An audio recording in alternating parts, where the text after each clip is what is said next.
Adaeze, 28. First trip back in 3 years. She picks up the Ankara.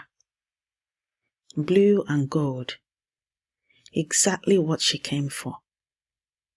The trader woman watches her from behind the bolts of cloth. Says nothing. Adaeze does not know the word for price. She smiles. She points. She says, in English, "How much?" The trader names a figure. Adaeze pays it. Her cousin, standing 3 paces behind her the whole time, says nothing. Ndewo. No. I am Yvonne Choma Mbanefo, heritage futurist, daughter of the soil. Welcome to Igbo Daily Drops. Episode 17, Week 4, Day 2, Tuesday. Today, the sentences that unlock a market and the silence that sets the price before a word is spoken. Ka anyị bido? Let us begin. There is a proverb that names exactly what Adaeze was missing. Akụ na-esi obi ike. Akụ na-esi obi ike. Wealth makes the heart strong. Not strong in the way of pride. Strong in the way of ease. You know the feeling. When your account is in the black. When you have money to spend and you know it. Something in you stands differently. You walk into a room differently. You open your mouth in a market differently. The confidence is not arrogance. It is simply, I am not afraid of this. I know my position. That is akụ na-esi obi ike. The heart that has resource does not panic. Adaeze had the money. She did not have the feeling of it.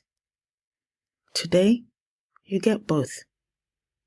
So today you will learn to initiate a trade, to open a negotiation with the question that shows you are a player, not a tourist. And you will learn to push back.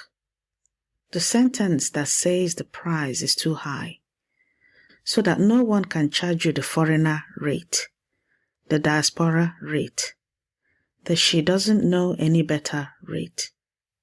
2 sentences, the whole game. They are 2 stalls away before the cousin speaks. She saw you coming. Not unkindly, just the truth. The trader was not cruel. She looked at Adaeze. The way she held the fabric, the way she smiled before she asked. The English that came out clean as a confession. And she understood exactly who she was dealing with. Someone who wanted the thing. Someone who did not know the price of the thing. Someone who would pay what she was told. Adaeze is still holding the Ankara. Her cousin takes her by the arm, brings her back. Same stall, same trader woman who watches them return without expression. This time, Adaeze speaks first. Ego ole ka ọ bụ? How much is it? The trader blinks, names a different figure. Lower. Not the real price yet, but lower. Ọ dị oke ọnụ. It is too expensive. The trader watches her, recalculates. Adaeze reaches for her bag strap, slowly. Ego m agwụla. My money is finished. The price changes. Adeze does not smile. She pays the new figure, tucks the Ankara under her arm, and walks. Her cousin says nothing. There is nothing to say. She already knew the language. She was waiting for Adeze to find it. What just happened at that stall is not a story about a rude trader. It is a story about information. Who had it, who didn't, and what it cost. I have watched this in markets in Anambra and in Enugu. Women who never attended a lecture in economics, running pricing decisions that any game theorist would recognize immediately.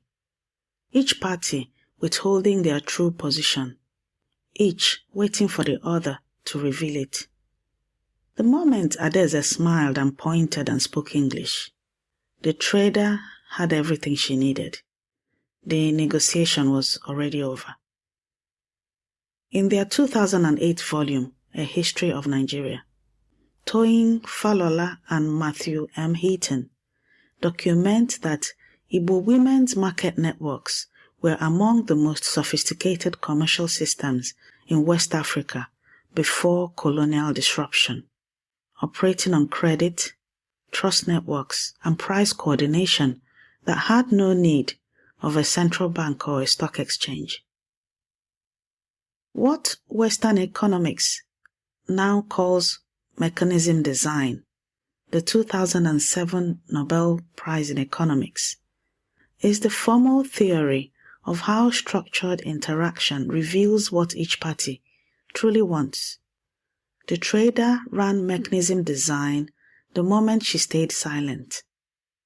Adeze ran it the moment she came back and said, "Ego ole ka ọ bụ," with her cousin standing behind her. The trader learned something new in that second exchange. So did Adeze. Akụ na-esi obi ike. Wealth makes the heart strong. Not in arrogance, but in the specific uprightness of a person who knows their position. The sentences are the wealth. The obike is what you feel when you have them. The market is not a place. The market is an intelligence system, and Igbo women have been running it for 500 years. Now, let's build your drops for today. Repeat after me. 1. Ego ole ka ọ bụ? How much is it? Ego ole ka ọ bụ? Ego ole ka ọ bụ? Ego ole ka ọ bụ? 2. Ọ dị oke ọnụ. It is too expensive. Ọ dị oke ọnụ. Ọ dị oke ọnụ. Ọ dị oke ọnụ. 3. Ego m agwụla. My money is finished. Ego m agwụla. Ego m agwụla. Ego m agwụla. Take this with you. Akụ na-esi obi ike. You know this feeling already. The specific uprightness of knowing your account is healthy, knowing you can hold your ground, knowing you are not going to be moved. These sentences give you that feeling in language. They put the money in your mouth. Before this day is done, say, "Ego ole ka ọ bụ?" anywhere a price is waiting to be asked.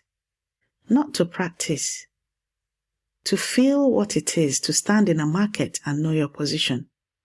That is the obike, the strong heart. It was always yours. Say "Ego ole ka ọ bụ" to someone today. In the supermarket, in the market, in the car with your children. Let them hear the question. Let them know you know how to ask. Grab your free speaking workbook at learnibonow.com and speak your sentences today. If this episode found its way to you, rate us on Apple Podcasts, Spotify, or wherever you are listening. Your review is how another learner finds their way home. Every sentence you learn is a drop, and every drop feeds Oke Osimiri Mmụta Igbo, the ocean of Igbo knowledge.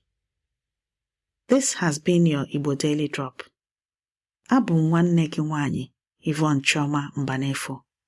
I am your sister, Yvonne Chioma Mbanefo.